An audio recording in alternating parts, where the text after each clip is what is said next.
Hola, muy buenas tardes nuevamente. De nada, tuve un problema técnico y por eso hemos iniciado ahora, ¿ya? La idea de todo esto es justamente de que podamos conversar un poco más sobre la historia del tren a Pichilemu, diferentes cosas.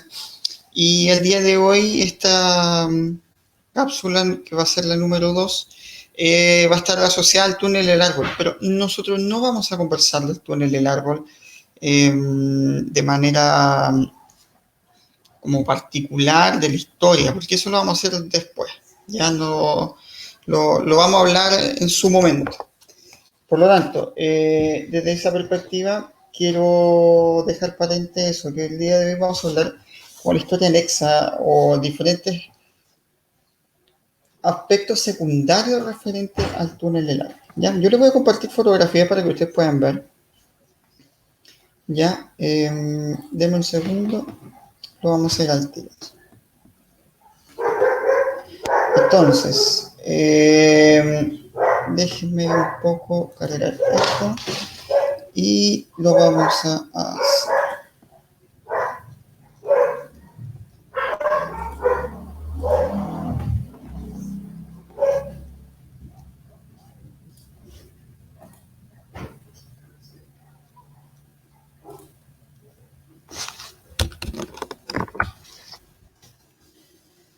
Mientras carga esto, nosotros vamos a estar nuevamente utilizando bibliografía del Ministerio de Industria y Obras Públicas.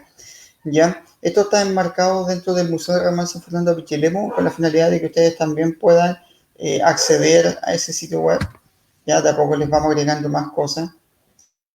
Eh, por lo tanto, quiero que también en ese sentido puedan compartirlo, tanto en nuestras redes sociales como el sitio web en sí, que ese en verdad en la página web es la parte oficial de esto.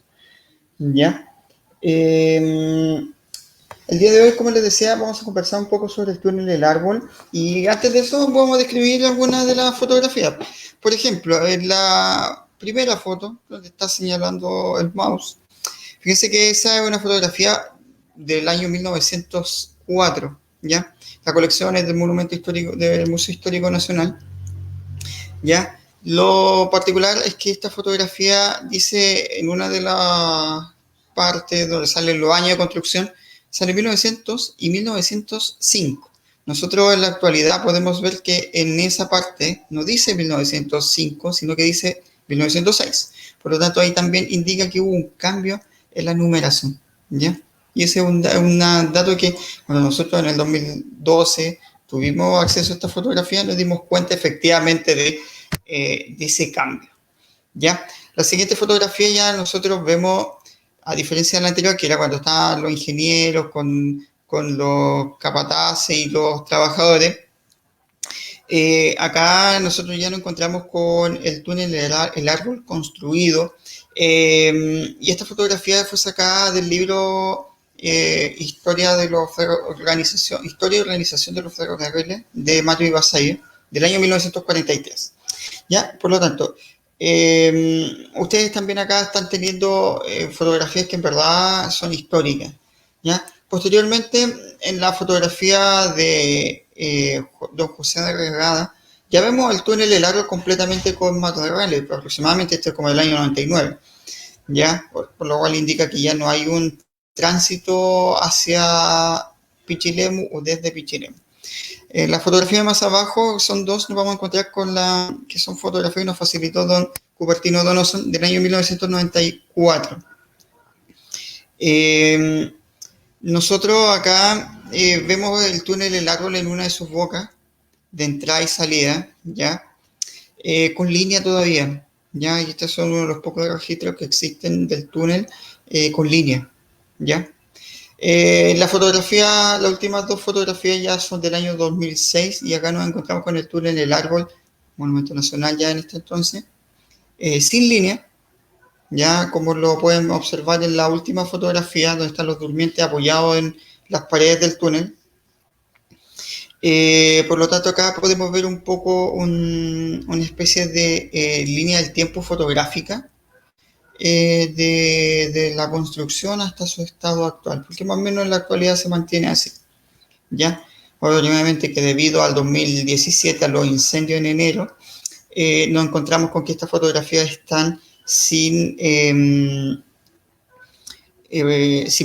estos arbolitos, nalca, etcétera, ¿ya? Pero fue solamente la boca de oriente a poniente, porque la boca de poniente a oriente se mantiene intacta, ¿ya?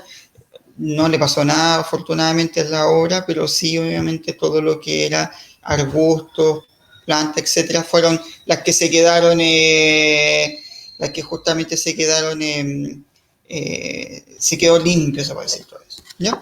Entonces, tomando en cuenta eso, vamos a partir con, vamos a dejar de fondo todas estas fotografías, ¿ya? Porque justamente es eso lo que nosotros queremos conversar. Y bueno, nosotros porque esto también es a petición del director del museo, que nos pidió eso, ¿ya? Vamos a ver. Fíjense que cuando se construye el túnel del árbol, se manda una licitación aparte. Como en ocasiones pasadas se ha conversado, en la línea del tren de San Fernando Pichilemu fue construida por secciones. Entonces, la sección del túnel del árbol fue solamente licitada, es decir, sección túnel del árbol, ¿ya?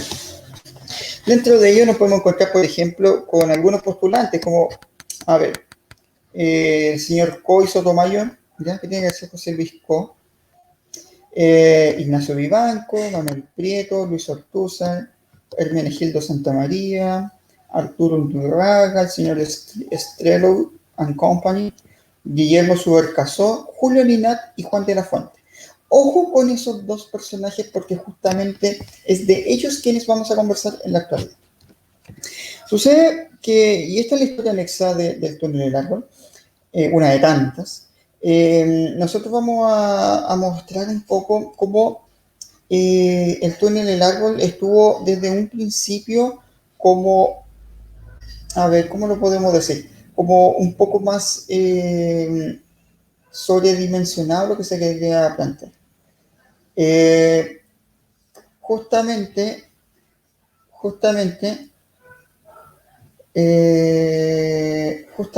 nosotros queremos evidenciar que este túnel sí tuvo problemas, ¿ya? Por lo tanto, si nosotros queremos evidenciar esto, vamos a tener que poner un poco de énfasis en lo que voy a plantear. Fíjense que Juan de la Fuente era empleado de don José Pedro Alessandri, que casualmente dentro de los contratistas aparece como el constructor del túnel del árbol, pero originalmente era Juan de la Fuente. Ya, entonces, ¿qué quiero decir con esto? Que acá hubo un problema. Julio Linat, como ustedes lo pueden ver acá, postuló. Juan de la Fuente también. Pero don José Pedro Alessandri no aparece en el listado oficial. Y vuelvo a citar la fuente, que esto está extraído del Ministerio de Industria y Obras Públicas con el volumen 1228. Entonces, acá ya empiezan algunas cosas, algunos problemas, porque justamente el Ministerio de Industria y Obras Públicas adjudica la licitación a Juan de la Fuente. Entonces, hasta ahí no habría ningún problema. El problema está que Juan de la Fuente renuncia a esa licitación luego de firmar papeles y un montón de cosas administrativas más, pero renuncia en favor de José Pedro Alessandri, quien era el empleador de Juan de la Fuente. Entonces, aquí ya empiezan los problemas. Entonces, nosotros vamos a evidenciar esto y me voy a remitir también a otro documento en el cual justamente se hace patente ese problema y que don Julio Linat no se lo tomó para nada bien este tema. ¿Ya? Entonces, voy a leer solamente algunas cosas como para que ustedes entiendan lo que estoy hablando. Por ejemplo, don Julio Linat dice que por 349.888 pesos de la época acompaña un depósito en el Banco Mobiliario por 20.000 pesos y certificado de competencia, que era justamente para postular a la sección del túnel El Árbol. Y don Juan de la Fuente, por 380.000 pesos, acompaña el certificado de competencia y boleta de depósito en el Banco de Club y Alemania por 25.000 pesos de la época. ¿ya? Y justamente firman todos los proponentes para la construcción de parte de eso. Entonces, fíjense que producto de ello sucede el siguiente problema. Esto está fechado con el 3 de agosto de 1900. Dice, carta de reclamo de Julio Ninat, producto del cambio contratista para el túnel de Velar. Señor ministro, Julio Ninat, proponente para la construcción del tren de Halcón a Pichilemu, a usted con respeto, es sabido que don Juan de la Fuente ha retirado su nombre en la propuesta presentada por él para la construcción del mismo hacia Pichilemu, siendo sustituido por José Pedro Alessandri Palma, que dejando un poco de lado ese tema, fíjense de que él era el presidente, era el hermano del que después sería presidente de Chile, don Arturo Alessandri Palma. Continúo, dice, creo que esta sustitución o traspaso es de gravedad y debe ser tomada en consideración por su excelencia al resolver sobre la aceptación de las propuestas presentadas. El señor de la Fuente, tiene inconvenientes o inhabilidades personales que le impiden ser contratista del gobierno en obras como las que se proyecta ejecutar. Y para obviar este inconveniente, el señor de la Fuente retira su nombre y lo reemplaza por el de otro conocido ingeniero. ¿Esto es lícito? ¿Queda el señor de la Fuente de verdadero contratista? ¿Puede el gobierno cerrar contrato con una persona como el señor Alessandri, que no ha presentado propuesta para el trabajo que se contrató? El artículo 22 del reglamento para contrato de obras públicas, aún en el caso de que una propuesta haya sido aceptada y de que se haya celebrado contrato con el proponente, exige que el traspaso de este contrato se haga con el consentimiento del gobierno y conservándose siempre efectivas las responsabilidades y garantías del primitivo contratista. En este caso, el Supremo Gobierno no ha aceptado el traspaso o sustitución del señor de la Fuente por el señor Alessandri.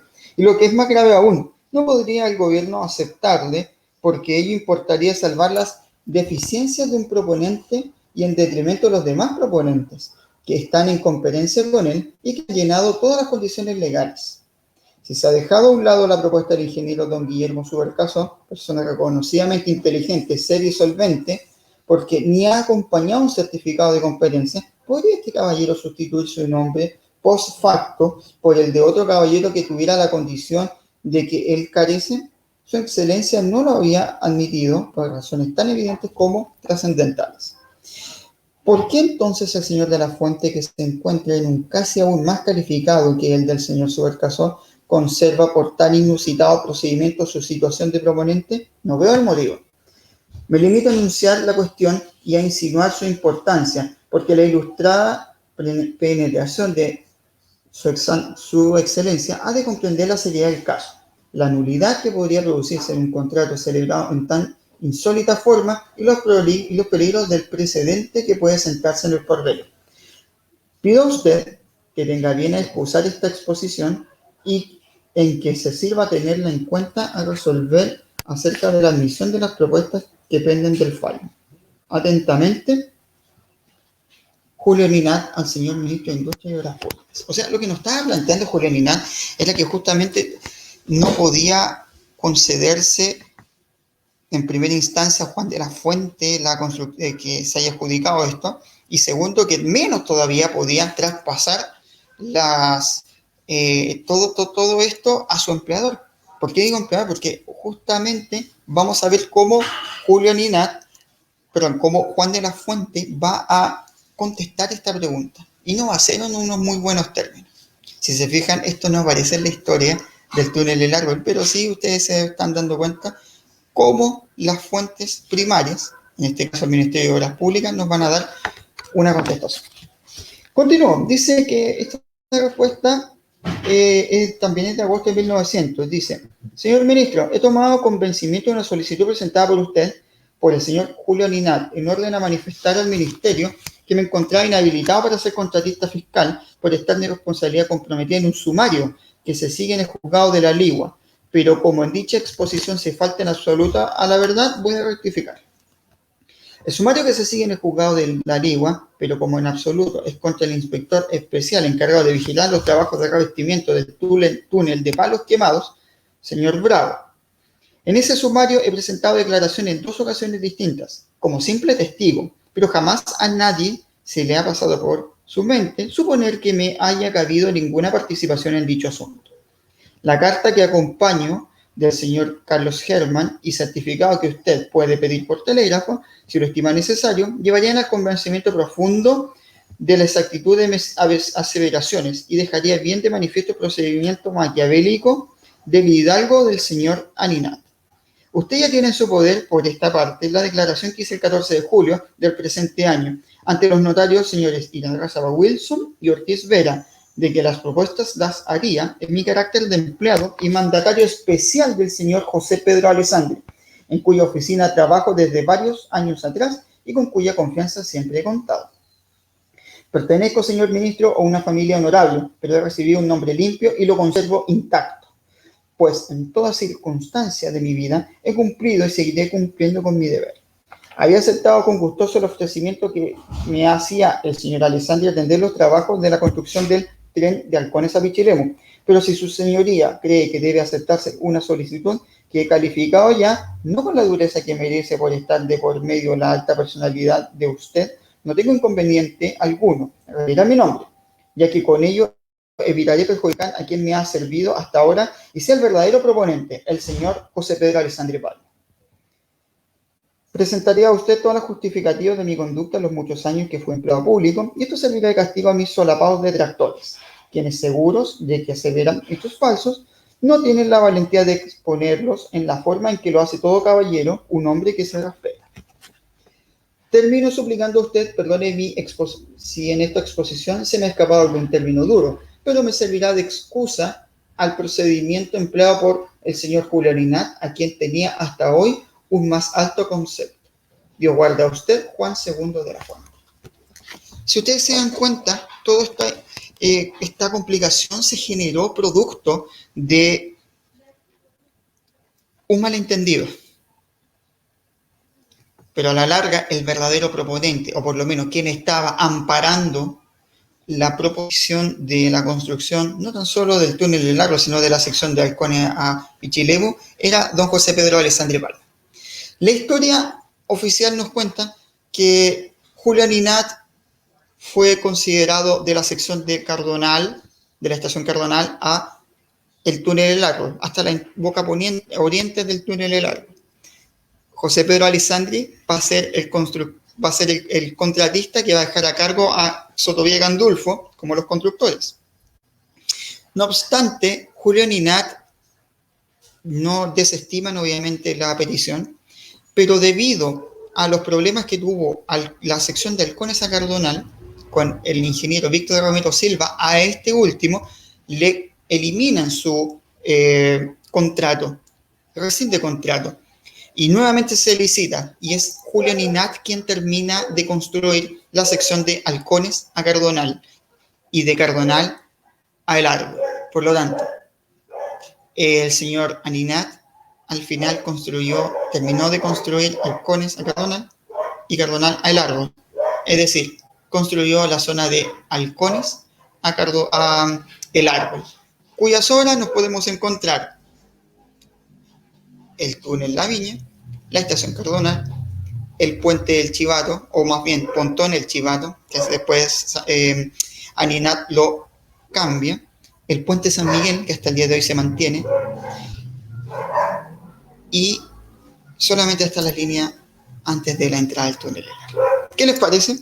Esta historia no se conoce dentro del túnel El Árbol, o por lo menos todo lo que se han planteado. Esta es una nueva arista, van a aparecer muchas cosas más. Pero lo que queda claro es que el túnel del Árbol sigue teniendo más de 1950 metros de aparente oscuridad y más de 1950 metros de historias ocultas. Estimados, los invito a nuestras redes sociales www.museo-sanfernando-pichilemu.cl, nuestro Facebook, Museo RSFP, y nuestro Instagram. ¿Ya? Pronto vamos a hacer nuevas cápsulas. La idea es que ustedes también tengan conocimiento de ello, que ustedes puedan tener, aunque sea un poquito más, de todo esto, ¿ya? No sé si tendrán alguna consulta, alguna duda, porque en esta pasada si no hay más consultas, vamos a dejar esto hasta acá, ¿ya? Veo que no hay ninguna consulta, por lo menos acá. Así que, estimados, esta cápsula llega a su fin. Estoy muy contento de todo lo que se ha hecho hasta el minuto. Y cualquier duda, consulta, la pueden hacer. Todos tenemos diferentes historias asociadas al tren de San Fernando a Pichilemu. En esta pasada me despido. Mi nombre es Juan Cordejo de Realba, profesor de Historia y Geografía. Y les doy muchas gracias por todo lo que ustedes han hecho y lo que nos siguen ayudando. ¿Ya? Un abrazo, cuídense mucho, que estén bien. Hasta luego, muchas gracias. Chao, chao.